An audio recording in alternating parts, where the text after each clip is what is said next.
Bismillahir-Rahmanir Rahim. Alhamdulillahi Rabbil Alameen. Wassalatu wassalamu ala Sayyidil Mursaleen. Wa ala alihi wa sahbihi ajma'een. Amma ba'd.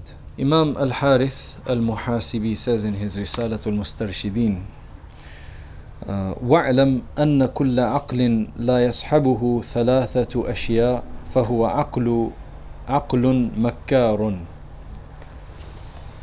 We have one of the greatest gifts of Allah subhanahu wa ta'ala to us.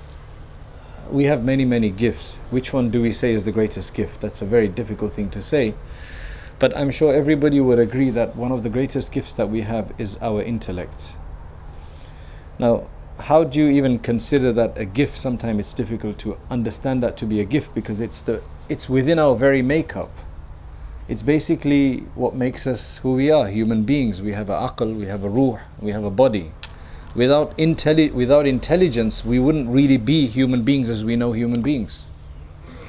Without an intellect, you could be controlled, puppeteered, but you wouldn't be able to make your own decision.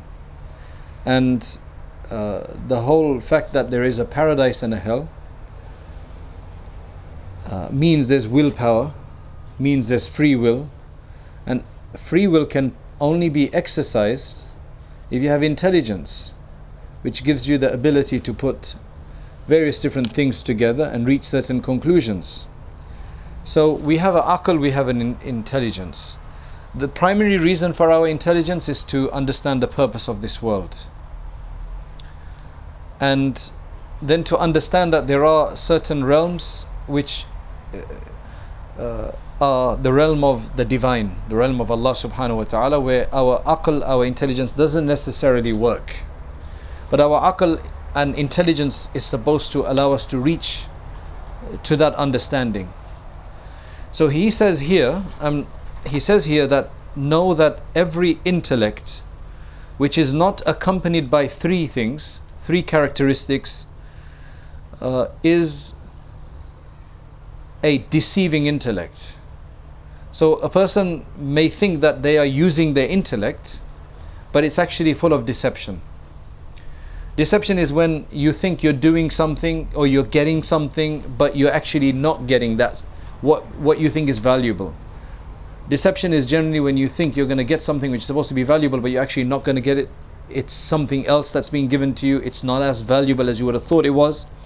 So essentially, any intelligence, when we exercise our intelligence leading to certain conclusion, if it's not accompanied by three things, then it's considered aqlun makkarun. Makkar from makkar, which basically means deception. So the way that's described is basically any intellect which will adorn for the person using it evil as good. Basically clothe evil in good and make it seem like what you're doing is good, but actually internally, in effect, consequentially, it's going to be evil later on. What are these three things? Number one, he says, is إيثار الطاعة على المعصية. So when we use our intellect, if it's not going to help us to give preference to obedience over disobedience, then that's one, and it's justifying for us, it's embellishing for us the wrong over the right, then we have to understand that it's a problem. But then the conundrum here is that how do you know what you're thinking is wrong? There has to be a scale to which you have to measure that. Because obviously the person, as Allah says in the Quran, that those for whom shaitan has zayyana lahum, right, has adorned for them their actions of this world, they're going to think they're doing good. They're going to swear by them. They're going to be proselytizing. They're going to be encouraging others to do the same thing. So I guess this is a way that if we don't if the person doesn't understand themselves, well, others can actually maybe make that judgment about such a person. He seems to be very intellectual, but his intellect is not giving إيثار الطاعة على المعصية, is not giving him preference of obedience over disobedience. In fact, it's the other way around. And I think this is actually a very important criteria today, because we have a lot of this, both in general society, within the Muslim community as well. We're having ideas that were never floated before. And before, if any of those ideas would have been mentioned, they would have been considered completely radical, and they would have been essentially completely abandoned. But today they actually find following and some kind of appreciation, at least in certain quarters. Number 2 is وَإِثَارُ الْعِلْمِ عَلَى الْجَهْلِ, also giving preference to knowledge over ignorance. Essentially the idea is that the intellect that's what it needs to be accompanied by, that we're giving preference to knowledge over ignorance, not coating ignorance into something that's actually valuable, but rather based on solid knowledge. So essentially going off on just shallow knowledge, superficial knowledge. So there's a lot of people that are very intellectual, but they have no substance behind what they say. They're able to twist and turn something and clothe it and make it look nice and embellish it, but there's actually no solid knowledge. Now, what knowledge is this talking about? Obviously the knowledge here that's discussed is the sacred knowledge that is truly what is considered to be the correct understanding according to Allah subhanahu wa ta'ala. So somebody is as intelligent as they want to be. I mean, there's a lot of new kids on the block like that. That's what we call them, new kids on the block. They've kind of jumped on the stage. They generally write very well or speak very well, at least one of those two, or maybe both.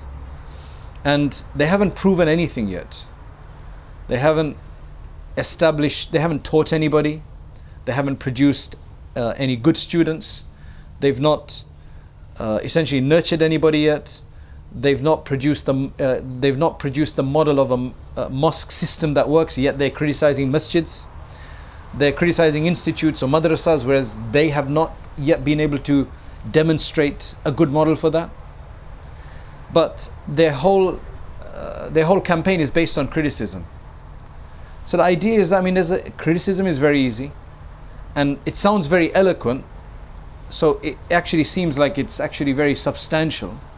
And while every criticism may have some truth to it, we don't deny that. You can't deny all criticism. There's always, even when somebody criticizes, there must be some element of truth in there. Of course, we have to understand that whenever somebody criticizes somebody, there's generally always going to be a level of exaggeration in there. So if you minus that exaggeration of 30%, 50%, maybe even 70%, okay, even maybe 90%, there has to be 10% of truth, right? Because generally when somebody wants to criticize somebody, hardly anybody ever makes up something just totally blasphemous, just totally fabricated. A lot of the time it's based on something or the other that they actually find as ammunition. Then they put a lot of bloatware on it, and then they basically add a lot of stuff on there. So that's generally what it is. We can always learn from criticism, right? We can always learn from criticism. Of course, it's not nice to be criticized, but constructive criticism is actually good. So that's the second thing. And the third one is وَإِثَارُ الدِّينِ عَلَى الدُّنْيَا. This is essentially giving preference to the religion over the dunya. Subhanallah. And that one is a lot more commonly understood, right? Because there is so much intellect today being used, even by the Muslims, for the sake of refinement of the dunya. Right? And we may say there's nothing wrong about that, because it's to make lives better for people. So we could say that we're actually living at a time where unprecedented progress and advancement, of whether that be the technology or the various different, advancements in medicine and everything, everything related to that. So there's nothing wrong with that. He's saying there's nothing wrong with using your aql for the dunya, but there's something wrong in preferring the dunya over the akhirah. And again, one of the reasons there is that unfortunately a lot of the Muslim countries that even have money, they seem to have their focus, unfortunately some of them, their focus is on making their country more dunya, right, rather than actually producing something to contribute to elsewhere. I was actually quite surprised that when we went to Malaysia, they've actually got 2 cars that are built in Malaysia and designed and built, or at least they're built in Malaysia, the Proton, and there's another one which I couldn't even remember the name. But they're everywhere in Malaysia, and they actually export to different countries. One is the Proton. We used to see a few in England. I don't know if you still see them, right? So I was quite surprised. I didn't realize that it was actually a Muslim country, something to be proud of, that they've actually got a car. So we actually do feel proud of this.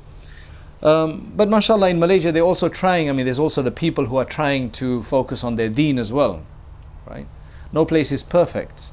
But yet there's other places where when you go there it's more dunya than the UK. It's more dunya than America in those places. It's just dunya, dunya, dunya all around you. In fact, they have songs down there when you sit in the taxis that dunya, dunya, dunya, that's what they talk about, right? Subhanallah. You used to have to tell them, please put this off, man. You're only seeing enough dunya around us. In Syria that was the case. It was just this famous song. It's just dunya, dunya, dunya. I was like, put this off. So again, he's saying there's not, I mean in this particular one, I mean you can use your aql for the dunya. I mean like I think it was Sheikh Abdullah al-Alawi al-Haddad rahimahullah, he said that if it wasn't for certain people focused on the dunya etc., this dunya would not work, because if everybody was going to use the intelligence for the hereafter, then we wouldn't have any development in this world, right? But as I said, that most of the Muslim countries, a lot of them seem to be on the defensive. So a lot of the money that they're putting in it's not for the right reason, right? The thinkers, I mean in Western universities you have research positions where they pay you a full-time job salary to go and write a book, to research and write a book, or write a paper, write a few papers, or write a book on something. How would you convince a Muslim community to do that, right? So وَكُلُّ عِلْمٍ, so then basically the conclusion is that use your intellect, but always give preference to obedience over disobedience. So don't use your intellect to make out new ways of disobedience or find successful ways of doing disobedience, right? Because a lot of people, we do things wrong and we think we've been very successful because we've avoided detection. Nobody's found out. I kept it away from the wife, for example, right? Or from the husband, or from the community, or whatever. May Allah protect us. So that's basically using the intellect for disobedience. إيثار العلم على الجهل, right? The intellect is of no use if it's based on ignorance. It's going to be shallow anyway. It needs to be based on knowledge. Then it's the tool that will help you develop that knowledge into something that's more useful. And thirdly, إيثار الدين على الدنيا, which is to give preference to the deen over the dunya, and to understand the position of both of them with the intellect that Allah subhanahu wa ta'ala has given us. May Allah guide our intellect and allow these three companions, the right companions, to be along them: the obedience, preference of knowledge, and preference of the deen. Then he says, وَكُلُّ عِلْمٍ لَا يَصْحَبُهُ ثَلَاثَةُ أَشْيَاء, right? وَكُلُّ عِلْمٍ لَا يَصْحَبُهُ ثَلَاثَةُ أَشْيَاء فَهُوَ مَزِيدٌ فِي الْحُجَّةِ. Every knowledge, so specifically now knowledge, every knowledge that we acquire, if it is not accompanied by the following three things, then that is just going to be an increase in evidence. Basically it's going to be an increase in the evidence against us. It's not going to be for us, it's going to be used against us, because knowledge is supposed to be a good thing. It's supposed to be in our favor. كف الأذى بقطع الرغبة. كف الأذى بقطع الرغبة. Basically to deter the harm, to prevent the harm, in whatever shape and form that is, to prevent the harm, while also severing, decreasing the desire for the inappropriate. So on the one hand, we're trying to remove and deter anything which is harmful through our knowledge. So obviously avoiding harmful knowledge is one thing, but then using our knowledge to educate people so they can understand what's wrong. That's how you deter harm. You educate people and say, look, this is harmful for you, right? Whether that be pyramid schemes, right? Whether that be just other deviances, whether that be whatever it may be, something misleading people.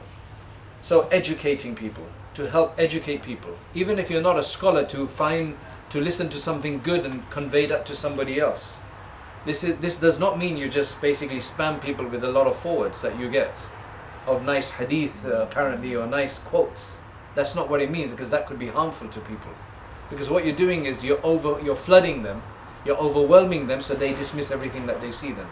They don't bother looking. So if you're getting a message or several messages from this, if I'm sending you several messages a day, you're probably not going to read everything. But if I send you maybe one message a week, it's like, oh, mashallah, this guy, he's very considerate in what they send. Like, it really makes a lot of sense. So let me read his messages. That's effective da'wah, isn't it? So there's a way to do da'wah. There's a way to spread your knowledge. There's a way to avoid adha. If you're going to be constantly condemning somebody in a very strict and harsh way, that's not going to work either. Because then people like balance. You see, generally people, most people are predisposed to balance. Majority of people. You get the fringe, which is predisposed to extremism, right? In whatever way or shape or form. You get those kind of people among everybody. So they're looking for extremists. And if you give something in a balance, they don't like what you say. They say, no, you're not being strict enough. But then a majority of people don't like extremist ways of saying things. When I mean extremist, I don't mean in the media meaning of extremist. I don't mean it in that sense. I mean off balance, where it just sounds a bit too harsh and it's not palatable. Sometimes you need to use a bit of harshness or perceived hardness or assumed hardness in the strictness in the way you say things. But if somebody's constantly, that's what he says, always just condemning people all the time, then eventually they become. So for example, if you're constantly calling Muslims that they are shaitan and basically they're taghut and they're shaitan, and Radio Islam becomes Radio Shaitan, and Maulana Ibrahim Bam becomes Reverend Ibrahim Bam because he did something that was disliked by this individual, then people aren't going to take you seriously anymore. That's very extreme though. That's very extreme. So kafful adha bi qat'i raghba, and also to basically at the same time by trying to sever people's desire for the wrong as well. Number two, so this is all based on knowledge, like how is knowledge beneficial, right? So this was the first part. Number two, what else our knowledge needs to accompany is وَوُجُودُ الْعَمَلِ بِالْخَشْيَةِ. The knowledge that we have is supposed to then beckon us to act upon it. Because a lot of people say that, look, if you can't act on knowledge, why learn more? But the benefit is that the more you learn, the more chance there is that something's going to inspire you. Because the knowledge we're talking about is knowledge of Quran and Sunnah. Something's going to inspire you. If it didn't inspire you the first time, when you heard it again, when you heard it differently, it's going to inspire you. So it is always a beneficial of learning more. You should never listen to this deception of the shaitan that you shouldn't be listening to more because you haven't even acted on that first lecture you heard. Right? This is a general deception. The more we listen, inshallah, the hopefully it's going to soften our heart. Not everybody listens to good stuff. Right? So let's let them carry on. And the more, because generally when ilm comes, it beckons to amal, it beckons to practice. But now the practice, the optimal sense is that the practice needs to be based on fear. So number one, you have to have knowledge. With knowledge you have to have amal, and the amal has to be with fear. Then it makes the perfect thing. So knowledge, we have basically practice based on knowledge, but with fear, with reverent fear of Allah subhanahu wa ta'ala. And number three, he says, وَبَذْلُ الْإِنصَافِ بِالتَّبَاذُلِ وَالرَّحْمَةِ. When you do mete out any justice, when you do try to act in a just way and exercise justice, it needs to be done with mercy and compassion. It doesn't need to be done in this very draconian way where, and again, that comes from a sense of extremism, doesn't it? That comes from a sense of imbalance, that everything that I do must just be, they just enjoy doing it in the most extreme sense. And some people are just too soft about it. It's a balance that we need to achieve, and the way to achieve a lot of this balance is by observing others who have that experience. That's generally the way humans learn. The way humans learn is obviously by through observation or reading the seerah of others. That's why the greatest of benefits is the seerah of the awliya Allah, the Sahaba, and then those who followed them. Because in the various different stories, there will be a story in there will be an incident in there will be an account in there which we can relate to in our situation. that will help us. And of course, learning from our own mistakes. The first time we went and tried to help somebody, correct somebody, and it just went completely wrong, we have to come back and not blame them. We have to come and blame ourselves. I think that's the sunnah of the Prophet ﷺ. And one of the best examples of that is just a recap of the story of Ta'if. That when the Prophet ﷺ leaves Ta'if, I mean, come on, who could blame the Prophet ﷺ for not having tried? Like, who could blame him for that, right? He tried his best, but none of those three leaders gave him any kind of support. In fact, he had then these little kids go basically attack him, and now he's covered in blood. I mean, what greater proof do you want than that I've done my job? But then he says, Ya Allah, he says, this is basically my weakness. This is my inability. Qillata hilati. This is basically the fact that this is the paucity of my strategy. I didn't have the right strategy, he's saying. He's blaming himself. And then you can see that he's completely sincere, because we know that. But what can tell is that in this dua, where he's saying to Allah subhanahu wa ta'ala that in lam takun sakhitan alayya fala ubali.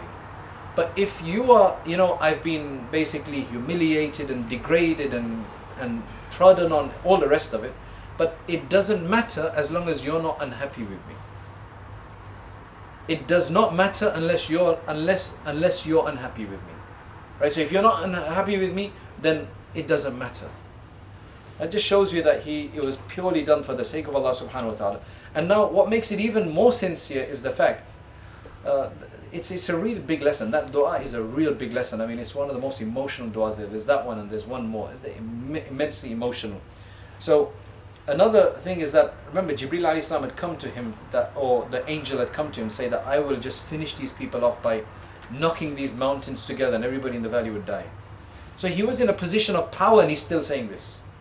That shows proper self-reflection. Being in a position of power, that he could have just done it because he would have been in a position of anger. Look, I did my best, man. These guys, what's wrong with them? And then I get blooded. Okay, now I can just wipe all of these people off. That's what you would expect as a reaction, but he doesn't do that. How can we act in extreme ways? An extreme form of da'wah doesn't work. And too much leniency doesn't work either. There needs to be a balance. But sometimes that extremism does, that harshness or strictness does work. Sometimes it has to be used sparingly, and likewise the other one needs to be used as well. So there you go. كف الأذى بقطع الرغبة وجود العمل بالخشية وبذل الإنصاف بالتبادل والرحمة. So basically the conclusion is that our intellect, it should always be accompanied by giving preference to obedience over disobedience, preference to knowledge over ignorance.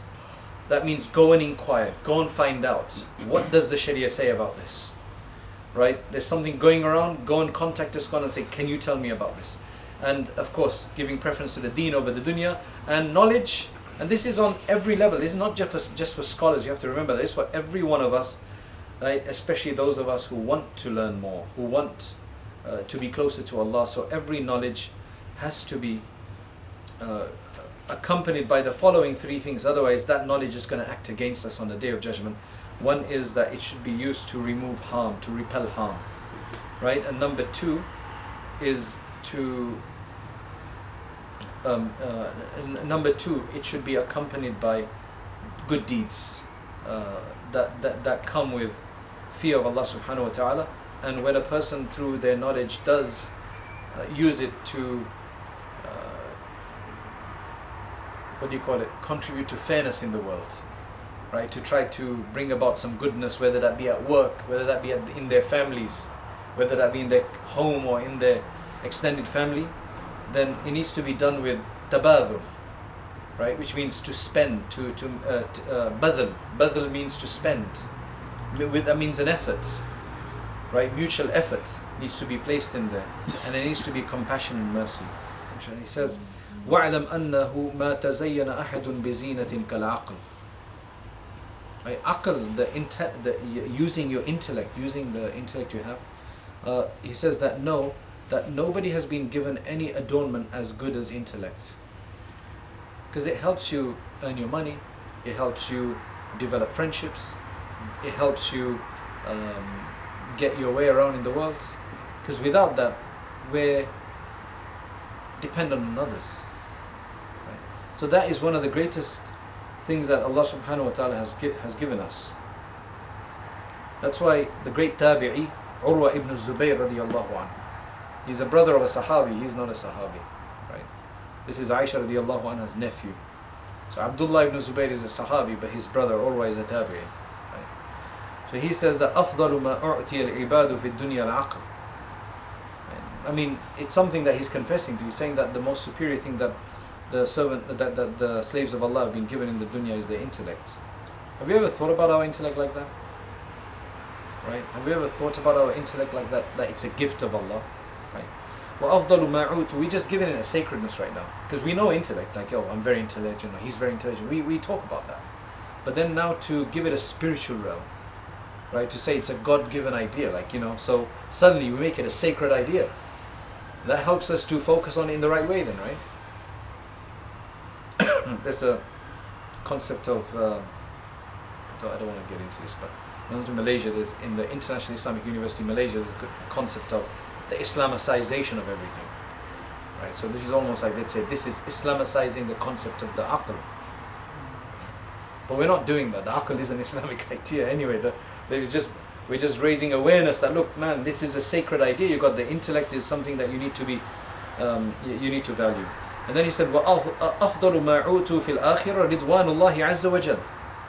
The greatest thing you'll be given in the hereafter will be the satisfaction of Allah. The satisfaction of Allah. May Allah allow us to use our intellect for the satisfaction of Allah subhanahu wa ta'ala in the hereafter. So if you use our intellect in the right way, I think he's saying that inshallah you'll get the satisfaction of Allah in the hereafter. And then he says, not him, back to Muhasibi, he says, وَلَا لَبِثَ ثَوْبًا أَجْمَلَ مِنَ الْعِلْمِ. It's all related to what we've just been saying. Nobody's ever worn a garment superior to knowledge. Now you know that, when people come up with a lot of knowledge, people generally respect them for that. So focus less. And what's interesting is that if you read business books, so the reason why, what's the guy's name who died? Jobs. The reason why he just wore those very casual one-line clothing, one-color clothing, do you know one of the reasons for that? So you don't have to bother about clothing, it's the mundane aspects of life. So you don't have to worry about that. Just focus on using your intellect for what you're supposed to. He obviously used it for the dunya, right? But what I'm saying is that people who are very smart in this world, they're less focused on everything else, because saying that's just an obstacle. It's too much to worry about. Let's put all of our deliberation, all of our acumen into progress, into advancing something. And clothing, that's just for myself. So that's, subhanAllah, is saying nobody's worn any garment superior to it. It doesn't mean that you be scruffy, right? Because tidiness is part of Islam. Nadafa is part of Islam, right? Decency and moderation and Jamal is part of Islam. And what is Jamal? It says Allah is Jameel and Allah is Jameel and He loves Jamal. Allah is beautiful and He loves beauty. What is beauty? Right? Beauty is proportion. Beauty is moderation. Beauty is symmetry. So that's all part of the normal, tidiness of Islam is beauty. And then he says, لِأَنَّهُ مَا عُرِفَ اللَّهِ إِلَّا بِالْعَقْلِ. The reason why aql is so important, he says the two things. He says basically that nobody's been adorned by anything more than the intellect, and nobody's worn clothing that are more beautiful than knowledge. And he says why? He gives the reason. He says because Allah cannot be recognized except with the intellect. That's why, subhanAllah, it's the tool, it's the greatest tool Allah has given us to be able to recognize Him with. That's what makes it so great. وَلَا أُطِيعَ إِلَّا بِالْعِلْمِ. And why is knowledge the greatest garment you can wear? Is because there's no way you can be obedient to Allah without knowledge. So it's knowledge that allows you to be obedient to Him, and it's aql and intellect that allows you to recognize Him. So now, inshallah, from now on, let us understand our intellect to be a great gift of Allah and to be used in the right way. Not just an arbitrary part of us, but a really sacred idea within us. And may Allah subhanahu wa ta'ala allow us to value the knowledge as well and grant us beneficial knowledge.